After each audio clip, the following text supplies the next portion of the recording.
Praise road હું Stanley Macwan મારી YouTube channel Gujarati Bible સ્ટડીમાં તમારું સ્વાગત છે। મારી ચેનલને આજે અત્યારે આગળ તમે સબસ્ક્રાઈબ કરી લો અને ઈશ્વરના જ્ઞાનમાં તમે વધતા જાઓ। આવેશ, જોશ કઈ બાબતમાં છે અને કઈ બાબતમાં આવેશ અને જોશ હોવો જોઈએ? આવેશ કઈ બાબતનો છે? જોશ કઈ બાબતનો છે? શું તમારામાં આ બાબત સમાયેલી છે?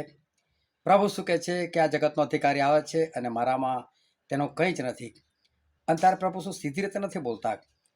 મારા કહેવાનો મતલબ કે સીધી સિમ્પલ રીતે નથી બોલતા, પરંતુ જોશમાં બોલે છે, આવેશમાં બોલે છે। આ જગતનો અધિકારી આવે છે અને મારામાં એનો કંઈ જ નથી, એટલે કે એનું મારામાં કશું રાખવું બી નહીં, એ મને જોઈતો પણ નથી, એનું કોઈ વસ્તુ મારી અંદર ના જોઈએ। તો એવું તો શું છે? એ જગતનો અધિકારી કોણ છે? પ્રભુમાં કોનું કંઈ જ નથી। પ્રભુ કઈ બાબતમાં જોશીલા છે અને કઈ બાબતમાં આપણે જોશીલા બનવાનું કહે છે, એ જાણવા માટે આ વિડીયોનો તમે આખો જુઓ।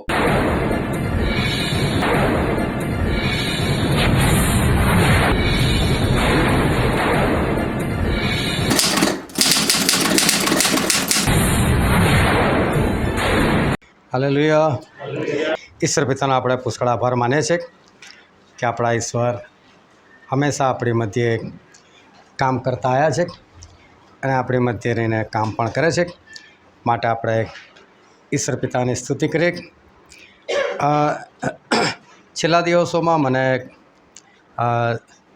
જ્યારે હું બધા લોકો માટે પ્રાર્થના કરતો હતો અને જે કુટુંબો માટે પ્રાર્થના થઈ એમાં મને ઈશ્વરે જે કંઈ બાબત દેખાડી અને એટલા માટે જ હું બહાર નીકળેલો પ્રાર્થના માટે। એમાં મનીષાબેને જે સાક્ષી આપી, પણ મને ઈશ્વરે ખાલી એટલું કીધેલું કે થઈ જઈને આવા દુષ્ટાત્માને ધમકાય બસ, અને એટલે એ દુષ્ટાત્માને ધમકાયા અને ઈશ્વરે કાર્ય કર્યું અને બીજા બી પરિવારો માટે દેખાડ્યું છે। સુધી હું ત્યાં પહોંચ્યો નથી, પરંતુ હું આવવાનો છું જે તે પરિવારની અંદર અને ખાલી દુષ્ટાત્માને ધમકાવવા માટે જ આવવાનો છું, જ્યાં જ્યાં ઈશ્વર જે વસ્તુ દેખાડે છે એના માટે। પરંતુ એમાં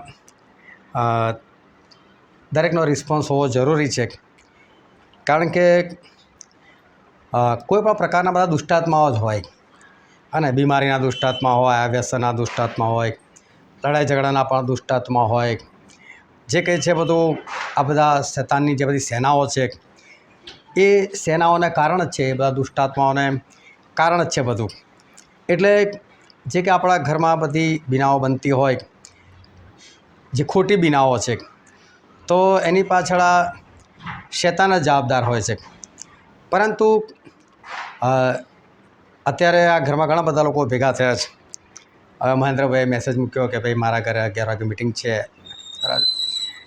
હવે જેને મહેન્દ્રભાઈ બોલાવે ને એને મારાથી ના ભગાવે ને, ઘર એમનું છે, બરાબર। એટલે જે તે ઘરમાં હું આવું અને જે તે દુષ્ટાત્મા હોય, પણ એમાં મને બી સાથ સહકાર મળતો, હા ભાઈ કાઢજો એને, હા, પણ કોઈ કે આવું છે જ નહીં, તો એ સમયે મને પ્રોબ્લેમ થાય।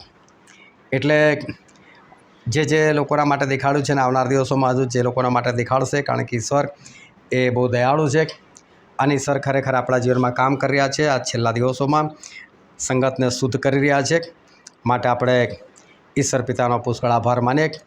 કારણ કે એક જ વાત છે, આપણે ગયા અઠવાડિયે વચન જોઈ ગયેલા હતા કે જેવા ઈશ્વર પવિત્ર છે તેવા જ આપણે પવિત્ર બનવાનું છે। બીજા કોઈના જેવા આપણે પવિત્ર બનવાનું ના, ઇબ્રાહિમ જેવા પવિત્ર બનવાનું છે, ના દાઉદ જેવા બનવાનું છે, આપણે તો પ્રભુ શું જેવા પવિત્ર બનવાનું છે। અને પ્રભુએ કોઈનું નામ નથી લીધું કે તમે પેલાના જેવા પવિત્ર થાઓ, પેલીના જેવા પવિત્ર થાઓ, એમણે ખાલી એક જ કીધું છે કે મારા જેવા પવિત્ર થાઓ। એટલે પ્રભુ કહે છે કે જે શૈતાન છે એનું મારી અંદર કશું જ નથી એમ।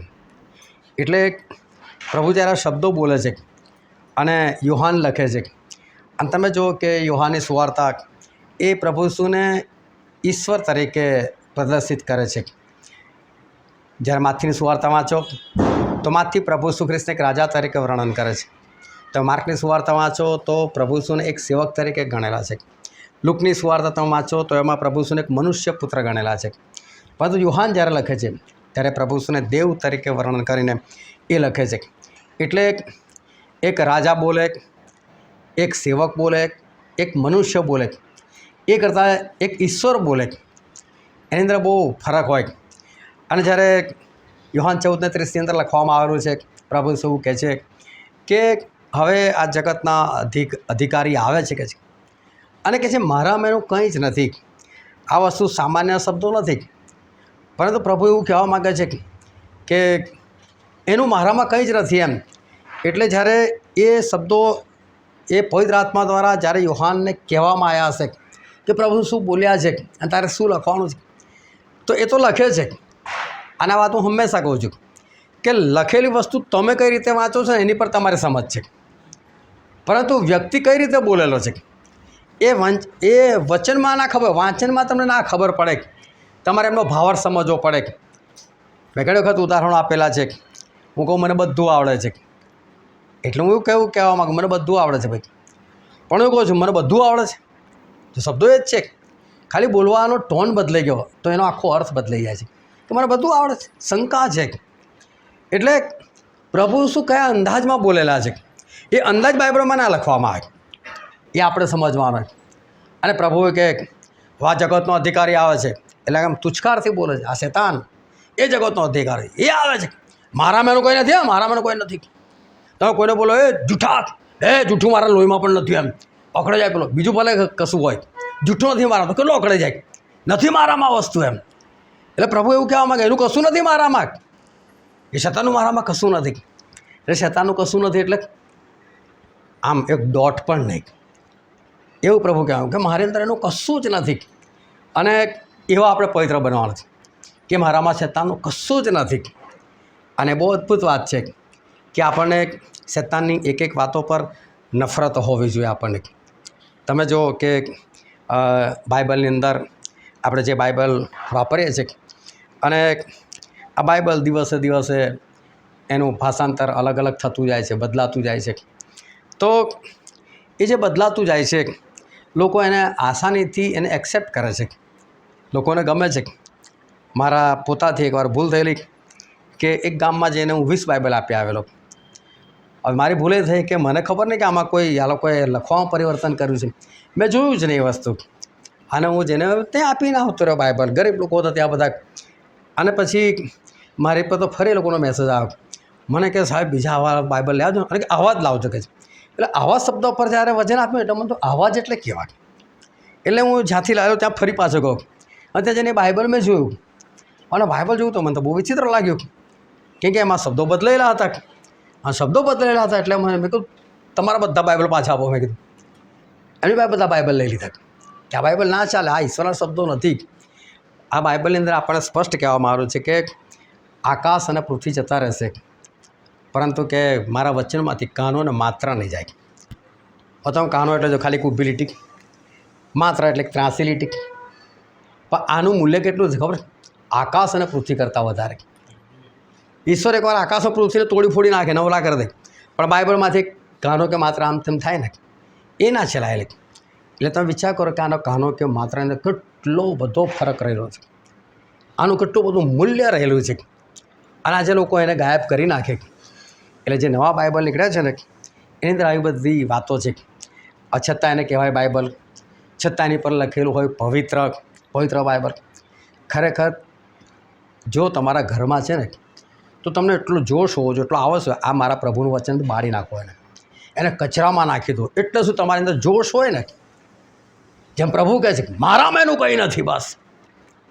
તો બાઇબલની સાથે ચેડા અને એવું બાઇબલ મારી પાસે ના જોઈએ, ફાડી નાખો, બાળી નાખો, ફેંકી દો, આવું હોવું જોઈએ. જબરદસ્ત આમ આપણા ભલે હું કહું છું તમારે 99% સારું લખેલું હોય પણ 1% ખોટું હોય તમને નાશમાં લઈ જાય તો શું ફાયદો? એટલે 100% જે છે ને એની જ આપણને જરૂર છે, જે સારું છે એની જ આપણને જરૂર છે. એટલે ઈશ્વર કહે છે કે મારી અંદર એનું કંઈ નથી ને આપણને એવું કીધું છે કે તમે એમના જેવા પવિત્ર, એટલે આપણે પ્રભુના જેવા પવિત્ર બનવાનું છે. એટલે શેતાનનું કશું પણ આપણી અંદર ના આવવું જોઈએ. આ બહુ મોટી યોજના ચાલી રહી છે કે આપણને ઓરિજિનલ બાઇબલથી દૂર કરવાની. અને ધીરે ધીરે આવું થતું જશે, બદલાતું જશે અને માણસને એની ટેવ પડી જશે.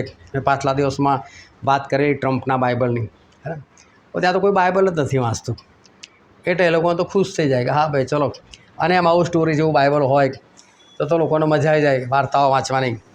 પણ આખું બાઇબલ બદલેલું હોય અને માણસને એવું કે આ બધું બાઇબલમાં લખેલું છે, અને ત્યાર પછી કોઈ બીજા લોકો તમારી સાથે આવીને વાત કરે બાઇબલ વિશે, ભાઈ તમારા બાઇબલમાં તો આવું છે, ત્યારે આપણી પાસે કોઈ જવાબ ના હોય.